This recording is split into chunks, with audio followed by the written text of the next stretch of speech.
मित्रांनो, काल आपण टेस्टिस आणि ओव्हरी या दोन एंडोक्राइन ग्लँड्सचा डिटेलमध्ये अभ्यास केलेला आहे. टेस्टिस आणि ओव्हरी हे दोन्ही रिप्रोडक्टिव्ह सिस्टीमचे ऑर्गन जरी असले तरी विशिष्ट प्रकारचे हार्मोन ते तयार करतात आणि म्हणून टेस्टिस आणि ओव्हरीचा समावेश एंडोक्राइन ग्लँड्स मध्ये होतो. कारण टेस्टिस मध्ये टेस्टोस्टेरॉन नावाचं हार्मोन तयार होतं आणि ओव्हरी मध्ये आपण पाहिलं दोन प्रकारचे हार्मोन तयार होतात, एक म्हणजे इस्ट्रोजन आणि दुसरं म्हणजे प्रोजेस्टेरॉन. तर मेजर लिस्ट आपली जी होती एंडोक्राइन ग्लँडची ती संपलेली आहे. आता आपण असे काही ऑर्गन्स पाहणार आहोत की जे एंडोक्राइन ग्लँड्स नाहीयेत, परंतु त्या ऑर्गनकडे काही विशिष्ट प्रकारचे टिश्यू आहेत की जे हार्मोन तयार करू शकतात. त्यामध्ये या ठिकाणी दिलेलं आहे हार्ट, किडनी आणि गॅस्ट्रो इंटेस्टिनल ट्रॅक्ट. तीन ऑर्गन्स आहेत. एक म्हणजे हार्ट, दुसरं किडनी आणि तिसरं गॅस्ट्रो इंटेस्टिनल ट्रॅक्ट म्हणजे डायजेस्टिव्ह सिस्टीमचा पार्ट, स्टमक आणि इंटेस्टाइन आणि त्याला संबंधित असलेल्या ग्लँड्स. हे तीनही भाग जरी एंडोक्राइन ग्लँड्स मध्ये येत नसले तरी या तीनही ऑर्गनकडे काही विशिष्ट प्रकारचे टिश्यू आहेत की जे टिश्यू या ठिकाणी हार्मोन तयार करण्याचं काम करतात. तर आपण स्टेप बाय स्टेप पाहू. पहिला ऑर्गन आहे हार्ट. या ठिकाणी हार्टचा आपण डिटेल मध्ये अभ्यास केलेला आहे. Heart consist of 4 chamber. Upper two are called auricle और atria and lower two are called ventricles. Out of these 4 chamber, upper chamber, atrial chamber, and that atrial wall produce specific type of hormone. The name of that hormone is atrial natriuretic factor, in short form ANF. ANF, atrial natriuretic factor, in short form ANF. काय करते हे hormone? What is the function of that hormone? This hormone play important role to decrease the blood pressure. एखाद्याचं जर blood pressure वाढलेलं असेल तर लगेच heart मध्ये असलेल्या ऍट्रियल वॉल हे हार्मोन तयार करतात, ऍट्रियल नॅट्रियुरेटिक फॅक्टर. आणि जेव्हा हार्टबीट वाढतात, ब्लड प्रेशर वाढतं, तेव्हा ते नॉर्मल करण्यासाठी म्हणजे त्याला डिक्रीज करण्यासाठी हे हार्मोन काम करतं. मग ब्लड प्रेशर वाढतं म्हणजे काय होतं? ब्लड वेसल ज्या आहेत त्या ब्लड वेसल कन्स्ट्रिक्ट झालेल्या असतात, म्हणजे कॉन्ट्रॅक्ट झालेल्या असतात. त्यांचा स्पेस जो मोठा आहे तो छोटा होतो आणि म्हणून प्रेशर वाढतं. मग ह्या ज्या ब्लड वेसल्स आहेत, ज्या बारीक झालेल्या आहेत, कॉन्ट्रॅक्ट झालेल्या आहेत, कन्स्ट्रिक्ट झालेल्या आहेत, त्याला डायलेट करण्याचं काम म्हणजे रिलॅक्स करण्याचं काम हे हार्मोन करतं. आणि मग या ब्लड वेसल रिलॅक्स झाल्या, तिची साईज थोडीशी वाढली, डायलेशन झालं की आपोआप हळूहळू ब्लड प्रेशर हे डिक्रीज होतं. यासाठी हे हार्मोन काम करतं. Atrial natriuretic factor play important role in the dilation of blood vessel, dilation, relaxation of blood vessel, and automatically its result is decreased blood pressure. Then second organ is the kidney. You know, it is the excretory part of excretory system. There are 2 kidneys, 2 ureter, 1 urinary bladder and urethra. It is the excretory system. Kidney is not an endocrine gland, but it has some tissue which causes production of hormone. That means secretion of hormone takes place. Which type of hormone produced by the kidney? Juxtaglomerular cell produce erythropoietin, which causes erythropoiesis. मित्रांनो, किडनीचा अभ्यास आपण डिटेलमध्ये केलेला आहे. किडनीमध्ये अनेक nephron आहेत, millions nephron आहेत. त्यापैकी एका नेफ्रॉनचं चित्र मी इथं काढलेलं आहे, फिगर काढलेलं आहे. या नेफ्रॉन मध्ये दोन भाग असतात. हा वरचा जो भाग आहे याला आपण, हा पूर्ण वरचा भाग जो आहे याला आपण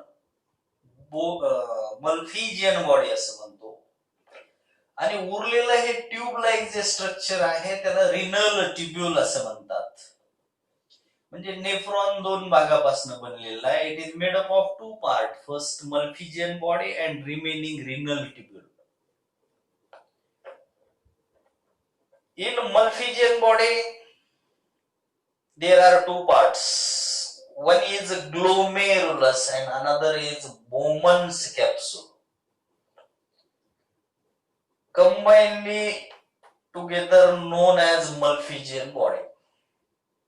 U-shaped portion, cup-like portion, Bowman's capsule. Inside the Bowman's capsule, there is a network of capillaries. It is called glomerulus. And glomerulus and Bowman's capsule together known as Malpighian body. It is half part of nephron. And remaining half part is the renal tubule. It consists of three parts. The first tube-like, coiled tube-like structure, it is proximal convoluted tubule. In short form, PCT. Then U-shaped tube. It is called Henle's loop. And third coiled portion is called DCT, that means distal convoluted tubule. When DCT comes close contact with the glomerulus or Malpighian body, then there is a formation of glomerular apparatus.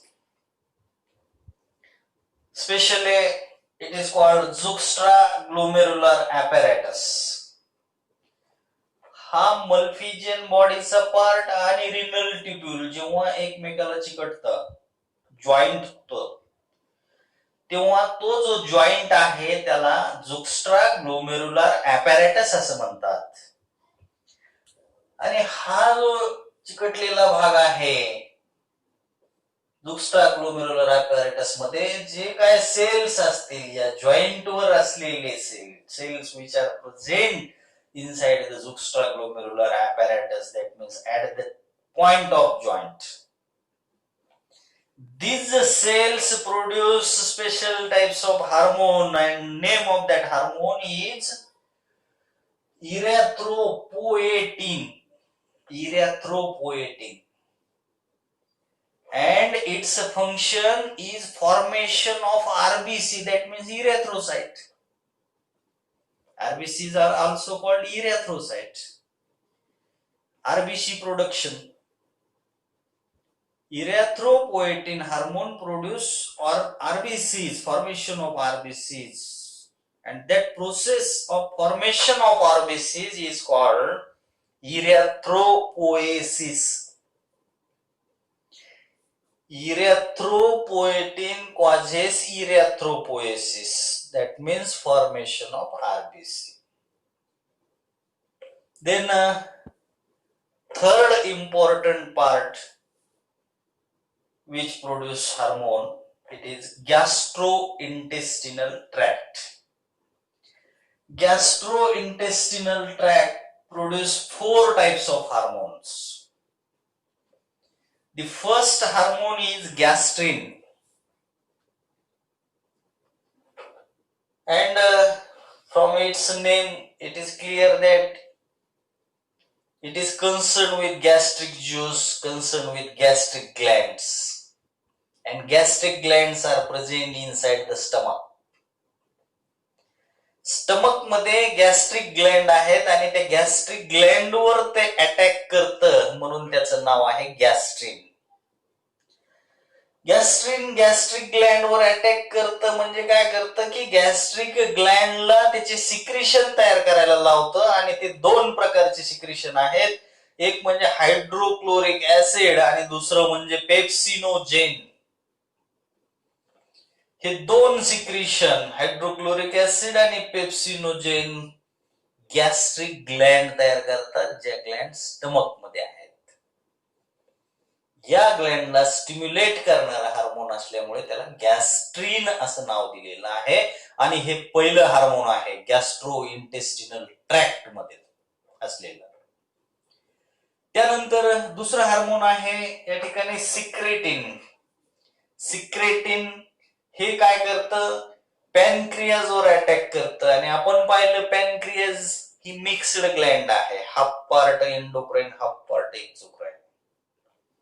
Pancreas स्वतःच gland आहे, endocrine gland आहे, पण पूर्ण part तिचा endocrine नाही. जो endocrine part आहे त्याच्यामध्ये आपण पाहिलं आयलेट्स ऑफ लँगर हॅन्स नावाचे सेल असतात. त्याच्यामध्ये अल्फा आणि बीटा दोन प्रकार आहेत. एक ग्लुकॅगॉन तयार करतो आणि दुसरं इन्सुलिन तयार करतो. हा सगळा एंडोक्राइन भाग झाला. पण राहिलेला अर्धा जो भाग आहे, जो एक्झोक्राइन आहे, तो डायजेस्टिव्ह ज्युसेस तयार करतो. त्याला पॅनक्रियाटिक ज्यूस असं म्हणतात, जे डायजेशनसाठी कामाला येतात. आणि मग हा जो एक्झोक्राइन पार्ट आहे पॅनक्रियाचा, या पार्टवर हे सिक्रेटिन ऍक्ट करतं आणि मग ऍक्ट करून हे काय करतं की ह्या एक्झोक्राइन जो पार्ट आहे पॅनक्रियाचा त्याला दोन प्रॉडक्ट तयार करायला सांगतं गरजेनुसार. पहिलं म्हणजे सिंपल वॉटर आणि दुसरं म्हणजे आहे bicarbonate ions. Secretin act on exocrine part of the pancreas, stimulate pancreas to secrete water and bicarbonate ions. Very simple. Now, third hormone produced by the gastrointestinal tract, its name is CCK. CCK short form. Its full form is cholecystokinin. Cholecystokinin. 3 words, chole, second word, cystoka, and third word, kinin. In short form, CCK. This hormone act on again pancreas and gallbladder. And you know gallbladder, we store the bile juice which is secreted by the liver. Bile is the secretion of liver. After secretion, that bile passes to the gallbladder, and here gallbladder store that bile for a while. As per requirement, it release from gallbladder.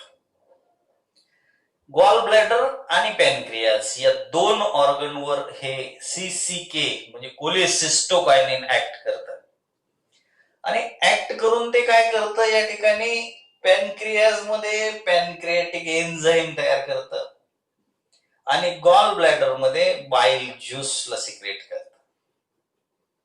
तो बाईल juice store करण्यासाठी त्याला stimulate करतं. तर pancreas मध्ये pancreatic juice म्हणजे त्यामध्ये specially pancreatic enzyme production साठी हे स्टिम्युलेट करणारा हार्मोन आहे. मित्रांनो, हे 3 हार्मोन झाले आणि चौथं जे हार्मोन आहे या ठिकाणी GIP. G म्हणजे गॅस्ट्रिक, I म्हणजे इनहिबिटरी. इनहिबिटरी म्हणजे थांबवणे, इनहिबिट म्हणजे थांबवणे, अवॉइड करणे, स्टॉप करणे. पेप्टाइड त्याचं नेचर आहे peptide. Gastric inhibitory peptide, it is full form of GIP. GIP inhibitory function आहे म्हणजे स्टॉप करणे, इनहिबिट करणे. काय इनहिबिट करतं ते? It inhibit gastric secretion. Gastric secretion कुठं तयार होतं? गॅस्ट्रिक ग्लँड मध्ये. गॅस्ट्रिक ग्लँड कुठं असतात? स्टमक मध्ये. मग स्टमक मध्ये गॅस्ट्रिक ग्लँड हायड्रोक्लोरिक ऍसिड तयार करतात आणि पेप्सिनोजेन तयार करतात. आपण पाहिलं गॅस्ट्रिक ग्लँडचं हे काम आहे. हे तयार करायला लावतं गॅस्ट्रिन, पण गरजेपेक्षा जास्त होऊ नये. जेवढं आवश्यक आहे तेवढं तयार झालं की हे हार्मोन तयार होतं आणि हे येऊन त्या ठिकाणी ते प्रोडक्शन थांबवतं.